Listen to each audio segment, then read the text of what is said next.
The wrench slipped from my greasy fingers at exactly 11:47 p.m., clattering against the concrete floor of my garage like a judge's gavel. My phone had buzzed with that particular ping that meant trouble, the one Megan used for her important messages. "I'm traveling with Eric tomorrow. We'll share a hotel room to save money, but trust me, Aaron, nothing will happen." I stared at the screen until the words blurred. Eric Hoffman, my former best friend from high school, the guy who'd borrowed money 3 years ago and never paid it back. The same Eric who'd been sliding into my wife's Instagram comments with heart emojis while I worked 60-hour weeks to keep our mortgage current. "Trust me," she said. In this Rust Belt town of Millbrook, trust was about as common as decent-paying jobs, which is to say, extinct. I wiped my hands on my coveralls and walked to the small office connected to my auto shop. The fluorescent light flickered like a struggling insect, casting shadows over the invoices spread across my desk. 22 years I'd spent fixing cars in this town. 22 years of hard work, rough hands, and a reputation as the guy who could bring any engine back to life from the junkyard, but apparently, I couldn't keep my own marriage running. The next morning, I watched from our kitchen window as Megan loaded her designer suitcase into her BMW, the one I'd co-signed for last Christmas. She wore that black dress, the one that made her look like she belonged in some corporate boardroom instead of our modest 2-story house on Elm Street. "Dad, you look pathetic standing there," Tina said behind me. Our 17-year-old daughter had inherited her mother's sharp tongue and her grandmother's timing. Mom deserves someone who appreciates her ambition. I turned around, coffee mug in hand. "And Eric appreciates her ambition?" Tina's cheeks flushed red. "At least he listens when she talks about her marketing job. You just grunt and change the channel to sports." She wasn't wrong, but she wasn't right either. 3 days later, Megan returned with a glow that had nothing to do with the spa treatments she claimed to have gotten. She hummed while making dinner, checked her phone every 30 seconds, and actually laughed at my joke about the neighbor's yapping dog. Something was definitely wrong. That weekend, while she showered, I did something I'd never done in 15 years of marriage. I looked through her phone. The guilt lasted about 10 seconds, right up until I found the text thread labeled EE. "Last night was incredible. Aaron has no idea what he's missing. Can't wait to see you again. This hotel room feels empty without you. I think I'm falling for you all over again." Before we dive deeper into this story, I have one small request. Please subscribe, drop a like, comment, and hit that hype button to boost this channel so more people can discover these incredible Reddit stories. My hands shook as I scrolled through weeks of messages. Dinner dates disguised as client meetings. Late nights at the office that were actually late nights at Eric's apartment. Photos I definitely didn't want to see. The shower was still running. I forwarded the most damning messages to my own phone, then deleted the evidence of my snooping. When Megan emerged wrapped in her terry cloth robe, I was sitting on our bed, watching the news like nothing had happened. "How was your day, honey?" she asked, toweling her hair. "Oh, fixed a transmission, rotated some tires, same old boring stuff." I looked directly at her. "How about you? Any exciting client meetings this week?" She didn't even flinch. "Actually, yes. Big presentation on Thursday. Might run late." Thursday. According to her texts, Thursday was when Eric was taking her to that new steakhouse downtown. "Well," I said, standing up and kissing her forehead, "I trust you completely." Monday morning at the shop, I showed the messages to Liam Rodriguez, my lead mechanic, and the closest thing I had to a best friend these days. Liam had been through his own messy divorce 2 years ago, so he understood the particular kind of rage that comes with betrayal. "Man, that's rough," he said, wiping his hands on a rag. "What are you going to do?" "I'm going to give them exactly what they deserve." "You're not going to do anything stupid, are you?" I smiled, but it probably looked more like a grimace. "Define stupid." That afternoon, I made a few phone calls. Nothing illegal, nothing that would get me arrested. Just some information gathering from mutual acquaintances. It's amazing what people will tell you when you approach it right. Turns out Eric had been bragging about his hot married girlfriend to his drinking buddies at Murphy's bar.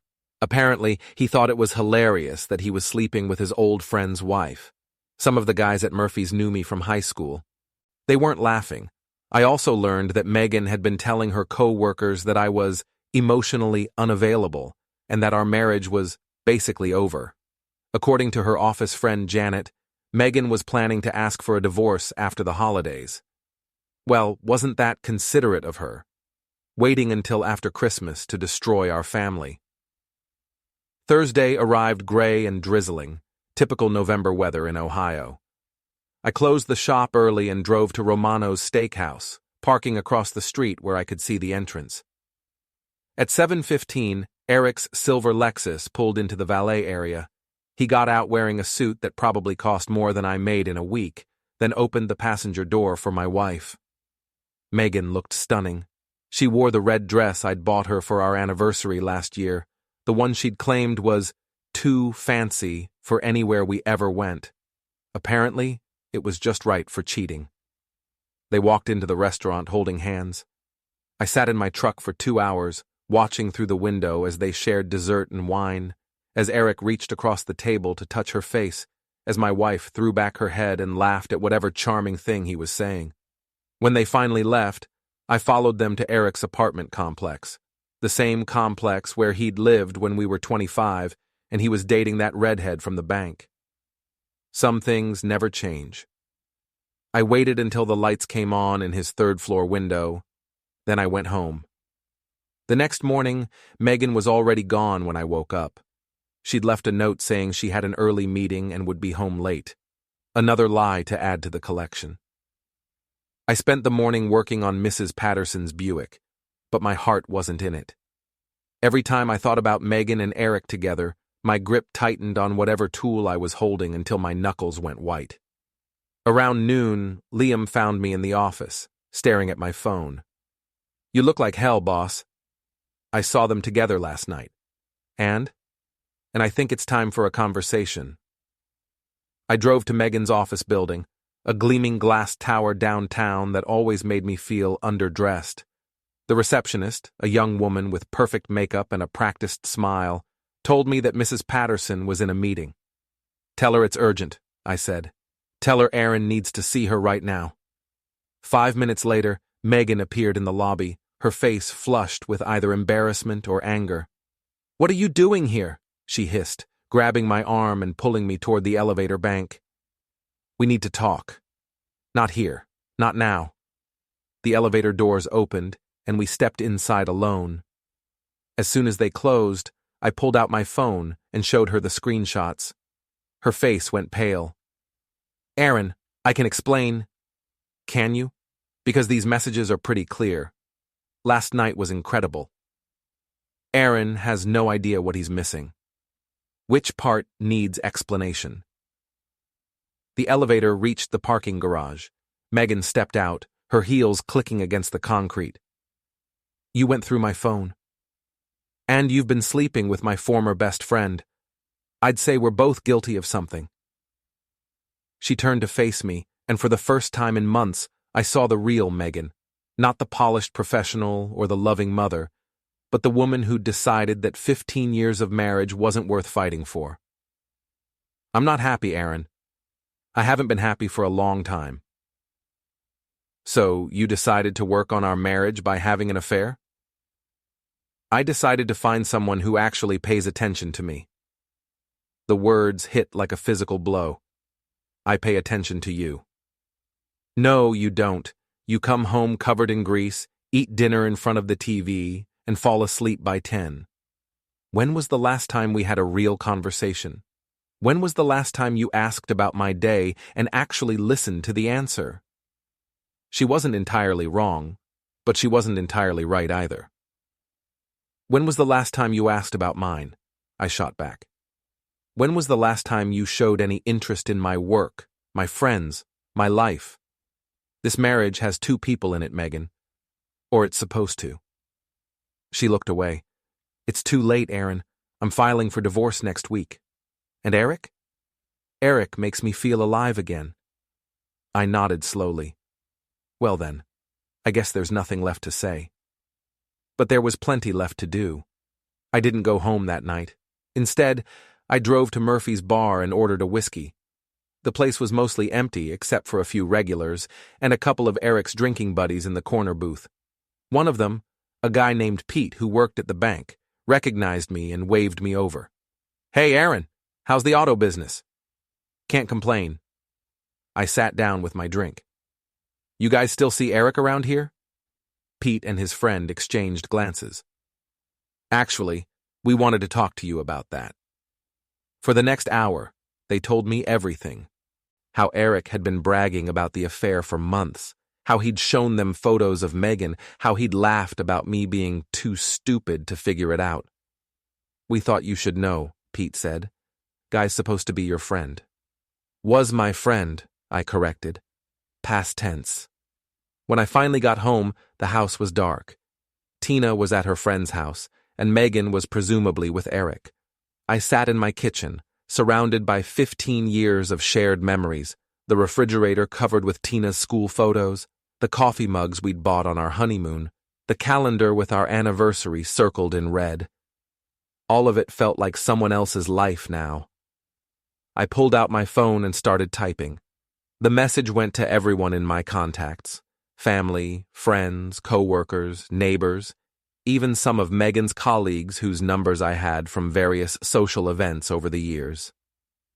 Just wanted everyone to know that Megan and I are getting divorced. She's been having an affair with Eric Hoffman for the past several months. I found out through her text messages, which she was careless enough to leave unprotected. I wish them both the best in their new relationship. Aaron.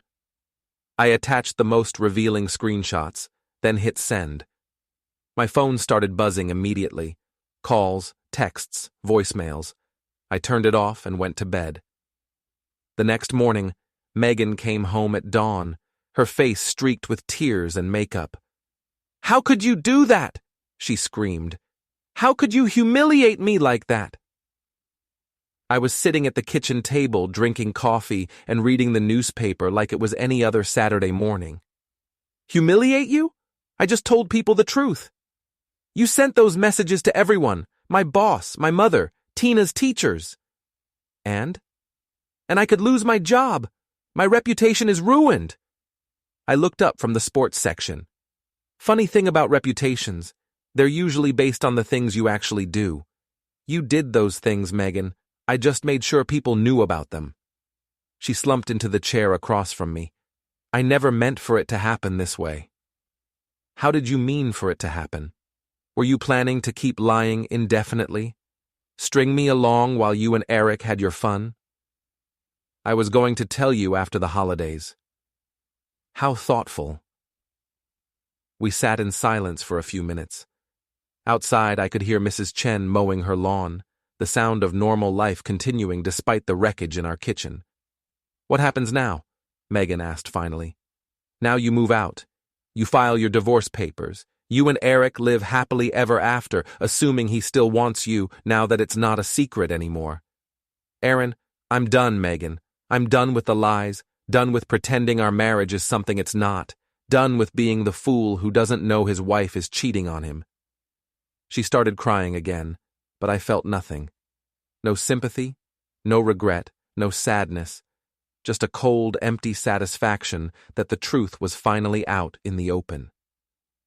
"I'll pack my things today," she whispered. "Good. And Megan, next time you want to have an affair, maybe don't put it in writing." She looked at me with something that might have been respect, or maybe just fear. Either way, it was more attention than she'd paid me in years. By Sunday night, she was gone. The house felt bigger and smaller at the same time. Bigger because her presence no longer filled it. Smaller because I was suddenly aware of how much space one person actually needs. Tina came home from her friend's house and found me in the garage, working on an old Mustang I'd been restoring. "Mom told me what happened," she said. "I'm sure she did." She says you embarrassed her on purpose. I put down my wrench and looked at my daughter, really looked at her. She had Megan's eyes but my stubborn chin, and right now she looked confused and angry and hurt. Your mother made choices, Tina. I just made sure she had to face the consequences. But did you have to tell everyone? Would you rather I kept it secret, pretended everything was fine while she continued lying to both of us? Tina didn't answer, but she didn't leave either. She stood in the doorway watching me work. Are you and Mom really getting divorced? Yes. And it's really over? Yes. She nodded slowly. Good.